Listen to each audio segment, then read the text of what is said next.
Check one, check two, check three. Currently trying to do driving while at the same time speaking and just seeing how this all coordinates together. Um, I probably suffer from ADD-ish issues. So, that is maybe a tease to people or an insult depending on where you are at on the spectrum or your stance on it. But be that as it may, I am a person that seems to be all over the place, seems really interesting, and at the same time seems to have a lack of follow through. Now, that being said, that could be a lot of people in general, or perhaps specifically. But I know me personally, there's goals that I'm wanting to achieve and have not. So right now, needing to get rid of that, but no one noticed that until you pointed it out, sir. Uh, the essence here is trying to make sure that I'm, just trying to play out with things. So, yeah, this might be more like a video log that's personalized that may not ever be published, or it might be a private video that may be fun to just look at later on. And we're about to get run over by stuff or plowed in by the side. The essence here is that we're trying to practice and perhaps get in mannerisms down or something to that effect, just doing. And, there's a lot of material that you can take in that's supposed to make you better over time. But the thing is that there's also an execution component to things. It's not knowing everything, it's doing stuff effectively. I think there is an expression that there's a good plan vigorously executed is way better than, you know, waiting a week to perfect the plan and then execute it because at that point the opportunity is done and out. So don't allow perfectionism to stop you. In my own personal case, there's, when do I sit down and do stuff? So my organization skills, even though I've studied the subject, eh, and at the same time, there's you're like, sir, what are you doing exactly? I am driving. And we're trying to see how well this comes across and, just have fun with it. And it might be better to have it positioned right there. But again, I purchased a piece of equipment that was supposed to fit into the little air filter things, but that was not really happening in that moment. My car is a little bit of a mess, but you kind of miss a huge pile down there. But this is actually a marked improvement over what it normally is. I guess aside from just trying to get into the practice of speaking, being on camera, and giving some sort of essence to things, that moving forward, it's, there's probably stuff to discuss. But again, once we're on camera, it's like, what do you do? And how loudly do I need to be in order to be picked up past the background noise or to avoid this from screening myself out? So it sounds a little bit louder brought in, and now it's probably a little bit better. And again, I can hear myself and my headpiece. So it's finding that right blend. So we'll be looking over this momentarily and seeing what we have. But there's there's a lot of stuff I've tried to learn, tried to avoid any sort of disclaimer issues and like, oh, you said you knew this. And so the it's just, again, that's my personal thing that's stopping me, or at least one of many things. And aside from making sure I don't rear end someone, So cognitively speaking, like this is taking a little bit of energy and focus. That's probably not good, but it might suggest that I need to work on subject matter beforehand, which is something I've been meaning to work on. It's just the next step, like how are we building a foundation now? Looking at the trucks and trying to figure out if I should, yeah, let's just get behind them at this point. Um, Sorry, still having some feedback here, and so that's throwing me off slightly, so I'm trying to focus straight. But at the same time, I'm going through traffic, which you can't see, but I can, which if you have a clear enough view of me on the camera, you're like, his eyes got wide right there. Like, is he gonna die? No. But if I am, I'm probably either gonna A, miss it completely, or B, it's gonna be really depressing. Oh, the pain of it all. It's gonna be funny for a minute, and then I'm just gonna be like, screw it. I don't deal with pain very well.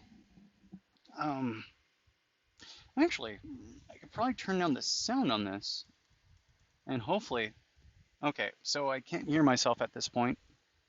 The time index is approximately 6 minutes and 30 seconds. So there's a little bit of whispering, which might be useful to just check like, hey, is this thing going?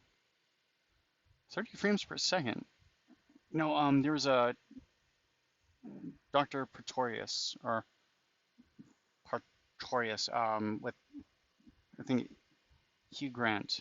Um, my dad was getting me to watch some stuff yesterday, and you know there's a moment where the movements of things seemed like they were going really fast, and so I was wondering if like how many frames per a second everything was recording in, and so if I think if something's recording at 120 frames per second or 60 frames per second, you would be able to see the light flickering, right?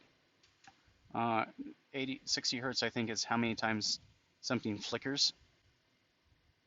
I think. Don't quote me on that. Um, but again, looking at this saying like it's in 1080 and at 30 frames per second, it's like, hey, how quickly can we move back and forth with it still processing and not causing a headache?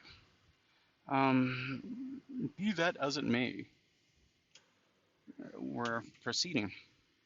So, what are we going to be discussing on this website or on this YouTube channel?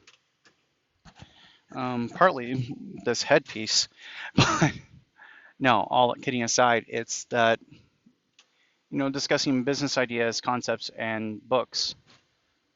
There might be an expansion into other things. I'm Christian, I'm working on walking out my faith.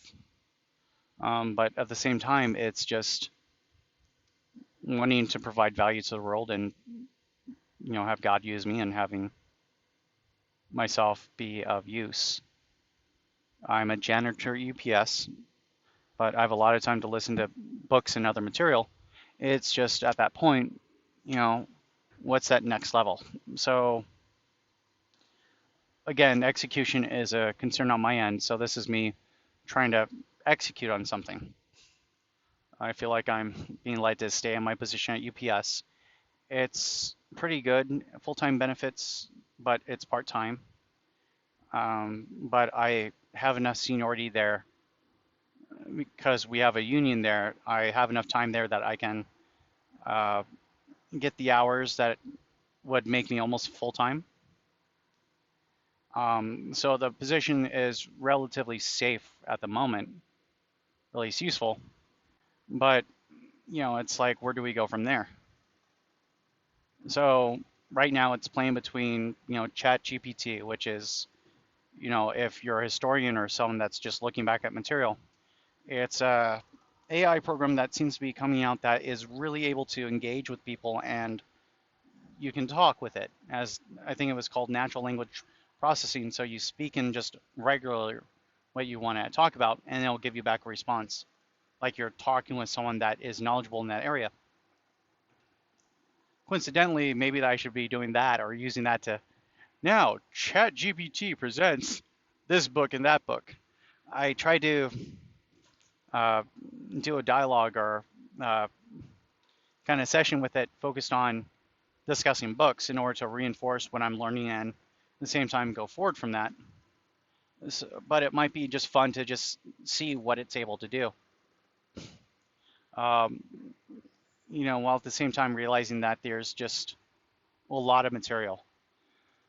So, for example, I try to ask it like, okay, let's go ahead and look at 4 different books and make sure you don't use the middle finger, right, by itself. And I think the 4 books I asked after asking about the richest man in Babylon to just see if I could do a question answer sort of session, which it did. And I try to show to someone, it's like, hey, I do have a brain. I'm not just nice and cute. Uh, to everyone that's laughing at the nice and cute part, hopefully you're laughing with me that I have a brain and am cute, but there's more to me, not like he's not that cute. Um, Wide hands, stop. For the love of God, stop car, stop. Traffic just kind of stopped moving.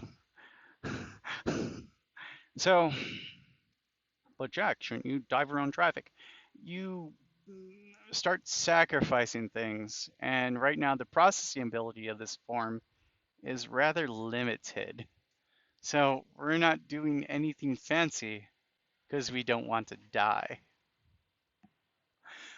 But be that as it may, no. With that being said, that was fun. It's like, hey, the first 2 questions were related to, um, what's the basic premise of the book? What's one way to build wealth? And then another question was like, what's an important tool? And the thing is that the way the system was asking the questions and the way that was being done felt a little bit too constricting. Um, for example, like what's a key point towards building wealth? It's like, well, if you have insurance to make sure that, maybe it's spare money on the side to make sure that if you're doing a venture, that you can dip into that fund to keep it going. The richest man in Babylon, that insurance is in the form of city walls to protect against an attack. But there's perhaps having backups would be an example of insurance. The book was keying in more specifically, or at least the chat program was focused more on, saving. I think specifically it was save 10%. But that's a traditional straightforward answer that you would expect. I modified it slightly to be like, well, there's savings, saving enough. But then it's like, what do you mean by saving enough, Jack? In that context, taking a look at a few different chapters in there, the richest man in Babylon, that guy was first advised to do 10%. But the thing is that, from a different perspective, someone else is trying to do 20%. Some people advise 50%. So it's coming back and saying saving enough to where you actually have a financial gain or change later down the line. You put enough money aside to change your future.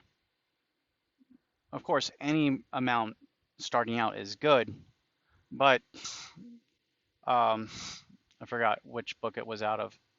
But like for example, 5%, you'll have a different outcome if you save it consistently over a course of like 40 years than 20% or even 50%, depending on the values involved. That may be using traditional 401k or Roth IRA or other savings instruments to just dump you into the stock market, or having that money set aside to put into investments like in real estate or um, some sort of business opportunities, your own or someone else's, and or bonds or what have you. But then it's realizing that also too much put away for your future, you don't get to enjoy the present and you aren't guaranteed tomorrow. So I put that response in, and the program was like, oh, yeah, that's a good point. The second question was related to what tool do you use, or what's a really important tool? And I'm looking at it and I wanted to ask it to, you're being too narrowed and the system may be too focused on just one particular outcome, and so it should widen its perspective. And so I gave it two responses. One was the expected one that I was figuring, which was compound interest. Like what tool is most important? It's compound interest. Because if you let your money ride over time, it will grow exponentially. Well, at least it will get to a point where it just takes off like a rocket. Because the principle is one thing, right? But the interest on that principle, if it's allowed to ride and you keep your principle going, it's just going to blow up in a good way. But then there's the idea that you need an understanding of markets, of your investment opportunities to know what to put your resources into. So that way, that understanding of opportunities is just as important, if not more so. And so, looking at what it was traditionally expecting compared to what made sense and, the multiple different things that could be explored in that book, you know, it's finding a way to make the program or open up a discussion in such a way that's more free form to, you know, test real comprehension. And do you have a not just saying an intuitive grasp of what's being discussed is probably not the right way to say it, but maybe it might be a holistic. Um, the essence of the richest man in Babylon is, hey, how do I make my money work for me? And you got a bunch of principles that now, if you understand those principles, you can blend it in with another book. What about, in a different discussion, I was discussing not Social Security, but strategic studies or security studies, and you know, how do states deal with their outside environment and then their inside environment? Because it's just like what's security, right? There's a traditional like um, militaristic sort of like, hey, can we defend ourselves? Versus, like human wide, like is there rule of law or is there corruption? Is there enough food being produced domestically so that way we're not relying on imports? All these things together um, constitute security or human rights violations. It's there. What's security, right? And so that that area of study is kind of a lot of theory. And sorry, I'm looking at I think that's a cop that's bypassing. But it's as we discuss that, it's trying to realize that there's only so much you can do. So let's go ahead and um, sorry. I think where we're going with that is that, something as simple as strategic studies, or that might be influenced from the Legend of the Galactic Heroes, Yang Wen Li, when everyone was looking at his academic career in one of the episodes, he had strategic studies, and so that may relate more to the battlefield as opposed to states and nations. But the premise here is that that single subject can go all over the place if you're not careful.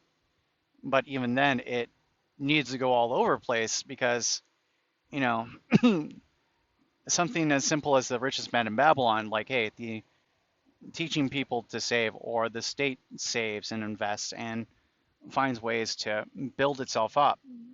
That overall may allow for security and the expansion of a military or the expansion of economic development to a point where, if you need to raise an army, you can, but it might be through soft power where you get people along to go with you by developing friendship and investing in other nations. That creates more bonds of economic interdependence that raises everyone up.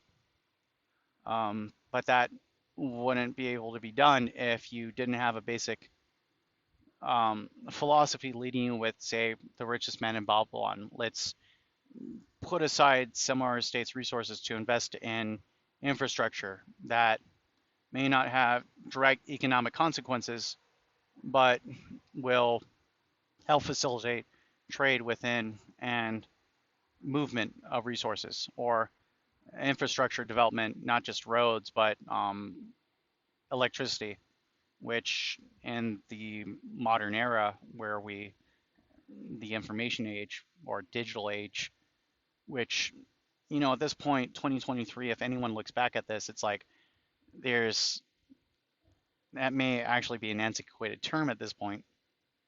There's just a lot of uses for electricity.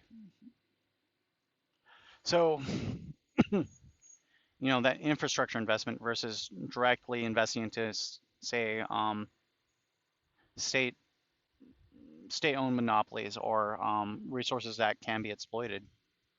Um, I think someone mentioned Dutch disease or the rich country's disease or something like that, where being able to export a lot of stuff may screw you up in the long term, but it might just be trying to understand what happened there from an economic perspective. But again, this all kind of blends together, and it's just like we just wandered around. And that's the thing, right? The chat program being a little bit more kind of just centered versus like, dude, there's a whole world beyond. I can put my hands out here. And you're like, where's his hands? You're like, you can extrapolate and be like, it's kind of right there. And that's the thing. That's how knowledge works at times. It's that free form flowing that if you have understanding in several different genres and fields, it, that understanding and holistic approach allows you to go all over the place where you need to go, not where you're forced to go. I would say coincidentally, strategic studies or security studies, just looking at the stuff right now, there's case studies and reports versus the subject matter. And me, it's a little bit theoretical. And it's kind of like, well, there's multiple factors that you can, look at and asking like, how do these all interconnect and affect outside of themselves and within themselves that would produce a state's kind of stance on things. Now, those things may have higher or lower weight in regards to shit. Um, sorry, which coincidentally would probably have to be edited out.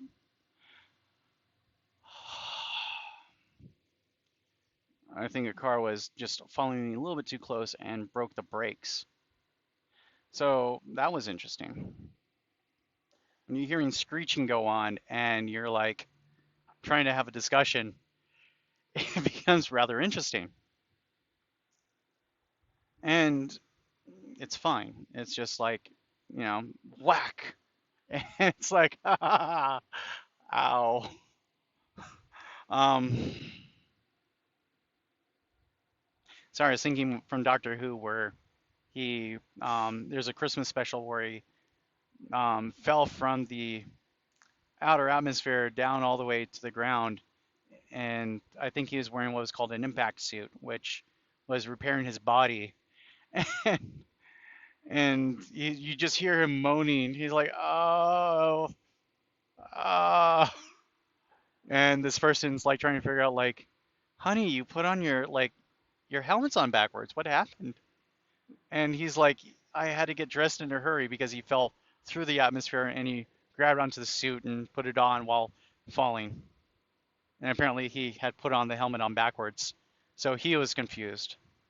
So yeah, the was kind of an homage to that.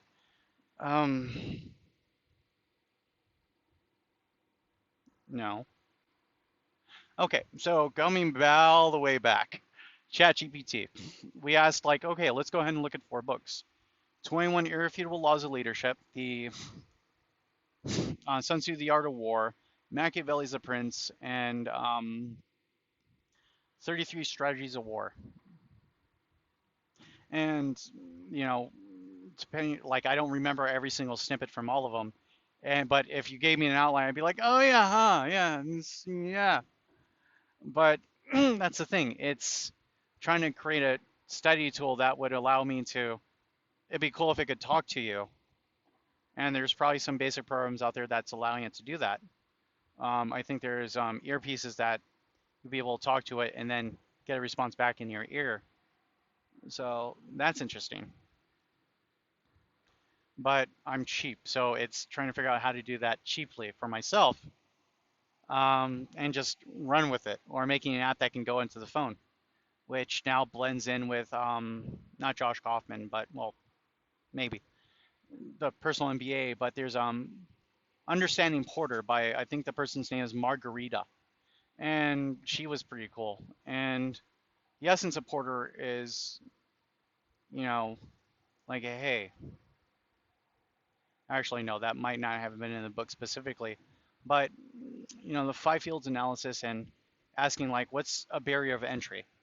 And so, for example, we're discussing, someone made ear pods that you can put into your ear that would interact with the internet and be controlled, and you can do everything by voice.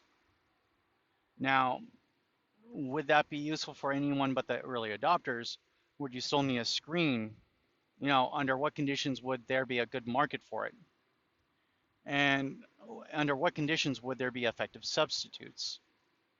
As we just mentioned, putting a program into the phone that could take my voice, interpret it, and then respond back with a voice would be just as effective, especially if we could get it to do the talking back and forth on books. And that sounds like a fun conversation. Okay, so it's more like last night and a little bit tired, but just wanting to play around with it. One caveat, though, to keep in mind is that the ChatGPT may not accurately relate everything, and at least the program I was using on the OpenAI.org, it may be out of date with some of its information. I was trying to pull teeth by asking it like, hey, what would be the population in 2023 of the African East Coast countries? And it's like, I can't give that. I'm like a language model. I can't give you like a prediction of that. It's like, I just want you to guess. Give me a reasonable guess with your assumptions. And after some more pulling, it's like, then it finally gave it that information with mortality tables and everything else. It's just, I think I was going in the direction of playing with security studies. I'm like saying that word, but do I even know what that means? So going in with not the richest man in Babylon, but the Princess Bride, it's like inconceivable. And, it's a smart guy, but the other two guys, the swordsman and the giant that's really strong, they're like, the swordsman is like, I do not believe you know what that means, because you say that word, but, it's just, he's coming. It the guy was Spanish, but I'm sounding Indian or Middle Eastern.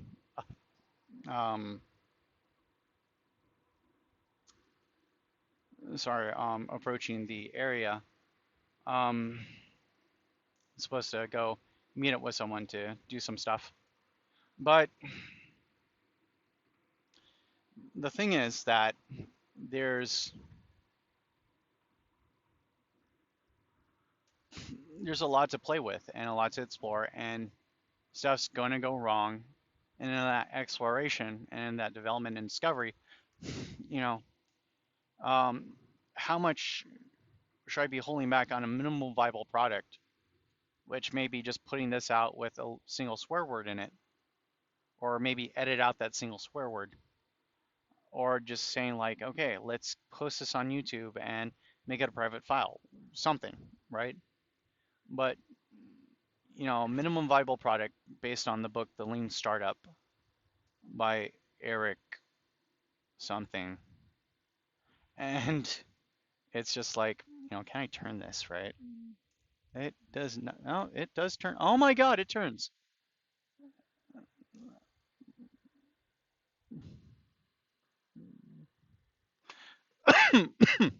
Excuse me. The lights are off at this intersection. Excuse me. Okay. So, all targets are moving, and it's our turn. And it's um, that was offensive. Well, I don't know what to tell you. It's you can be everything to everyone, but then are you really anything? And if that's offensive, I don't know what to tell you. We can try to hold back, but you know, the more that I have to screen out the information before putting it out there, it's just like, how much do we miss of our authentic selves? Now, if you ever meet me, I have a really bad case of sarcasm at times. I'm also a caring person. I've also prayed with people that are dealing with suicide, but I'll crack jokes about it too. It's finding that part where it's like, hey, if you're going through horrible thoughts that, on a scale of 1 to 10, like, how likely are you to, kill yourself? Okay, now we're going to counseling, right? Um, I studied a little bit of lay biblical counseling because I felt like that was the direction God wanted me to go in. And, you know, if you can joke about it at least, there might be something there. If you're like at a 12 out of 10, it's like, okay, hey, um, me personally, I diffuse things with humor, and that might be not the right approach. And but it's engaging them and trying to see where they're at, and let's put some support around them to make sure that they don't hurt themselves in a vulnerable state. And from that point there, going forward, it's like, okay, let's get you connected with resources. Let's talk about things. Let's make sure you're okay. And as we seem to have been wandering around quite a bit, that might be a head nod to like, for love of Pete, you know, like sit down and write an index card about what you're going to be speaking about. Because apparently you can talk for 30 minutes without any issue. Yay. But the question is it anything more than an incoherent babbling? No. And we'll find out right now. Bye.